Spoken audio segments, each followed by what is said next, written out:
All right, well, what is up, everybody? This is Keith, Go by Gator Guy 231 across the DFS industry. It is Tuesday, March 23rd. Here to break down today's starting five. Just a quick reminder, bottom right of the screen is the subscribe button. Would love nothing more than if you could subscribe to the channel. It greatly helps us continue to grow, give you so much phenomenal free content. All right, kind of break down kind of first five guys I'm building around.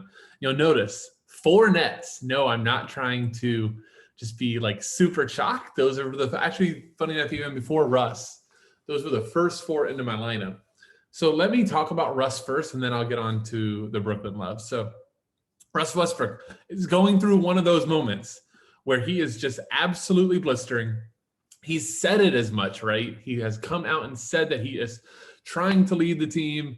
He is pissed off about how they were playing, and he is showing it. So now he has what? He has 70, 82, 62, 59, 80, 45, like just been absolutely jamming. And now he gets a really, like, the Knicks are a half decent team, right? Like, they're scheduled to go to the playoffs. But right now, with no, like, that backcourt is just kind of a mess. I think that Russ is really going to kind of have his way.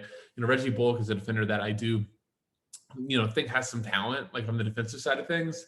But he's likely to get, get Beal, I would think.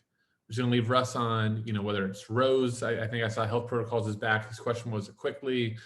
I don't remember if Alpha's in right now. Just the backcourt's a mess.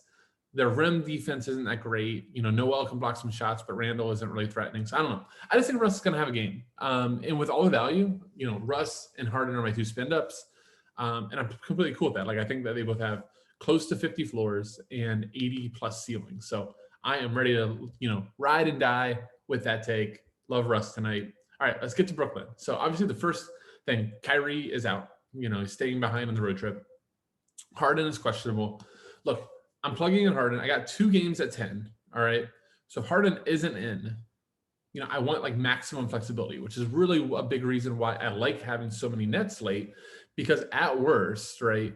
At worst, I can go, to Philly pieces. I can go to Warrior pieces. I can go to Portland pieces. I can go to Dame Lillard. I can go, if you think that he, potentially low on JPP spot is if CJ McCollum's minutes limit is finally done. Like, there's a lot of places to go. So I do really like kind of having some late stacks here. And I just don't love the early games. I honestly, like, I just really don't love the early game. I think that there's a lot of juice late, and that's where I'm going to go. So let's just talk about those pieces. James Harden, I don't think there's any reason to talk about it. If you have Harden in and you have no Kyrie, James Harden is going to be a threat for 80 to 90 points. Like, just that simple. Let's talk about the other pieces. Bruce Brown should see a huge uptick with no Kyrie. I would expect him to start. He was on a run when we had lost Kyrie where he was in like the 20s to 30s every single game. He's at 4,200. If you can project him for 25 to 30 minutes, I think that you realistically have to project him to have 6 to 7x. You could make some arguments for Tyler Johnson, who, is not in here, but I get no joy out of talking about Tyler Johnson. But the minutes are here, even with Kyrie. He could very well end up getting the start. So that's why, again, be flexible. Tyler Johnson's just Tyler Johnson. A better way to say it, but like, he doesn't excite me. But if he's going to play minutes, he's 3,100, and that's it. Joe Harris is going to be the number 2 most likely tonight in terms of scoring and looks. Now, Joe Harris isn't the type that's going to create his own looks, but he benefits from all of Harden's work. And we're going to see mid-30s minutes in a soft matchup versus Portland. He's only 5,400. I think there's a realistic shot at 30 to 35.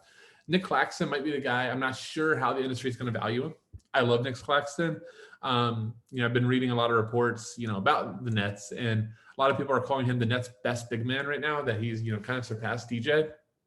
And the minutes last game in a close game versus Washington proved that, 26, and then you had 23 and 23 in the last 2, and he's rewarding them. He's, scoring, blocking shots, rebounding, super energetic. I think this is a really good spot for Nick Claxton, 3,900. And again, if all of a sudden like Harden is out and you have like more salary, then you can kind of move things around and go from there. So I really do like just like stacking up, the Nets and like these late games.